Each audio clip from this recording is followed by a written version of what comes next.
बिस्मिल्लाहिर्रहमानिर्रहीम। अस्सलाम वालेकुम नाज़रीन। कंबर शहदाद कोर्ट में आज जमीयत उलमा इस्लाम के रहनुमाओं की जानब से इस्लामाबाद आज़ादी मार्च के हवाले से मोटरसाइकिल रैली का इनेकाद किया गया।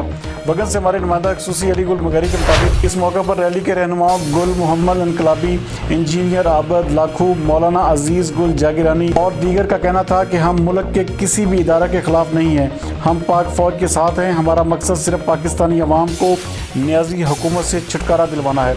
हमारे इस आज़ादी मार्च को हुकूमत ने रोकने की कोशिश की तो इसके संगीन नताइज निकलेंगे। मज़ीद रहनुमाओं का कहना था कि हम हर हाल में आज़ादी मार्च करेंगे। मज़ीद इस हवाले से देखते हैं अली गुल मगहरी की ये रिपोर्ट। नज़्मो ज़ब्त जो मुज़ाहिरो कयो, लेनिन के बिल्कुल न तोड़ियो, लेनियूं सिधियूं ऐं साफ़ रखो, दरमियान खाली हुजे, रोड जे हिक पासे खां हलो, जे ईंदड़ सालनि खे तकलीफ़ न थिए।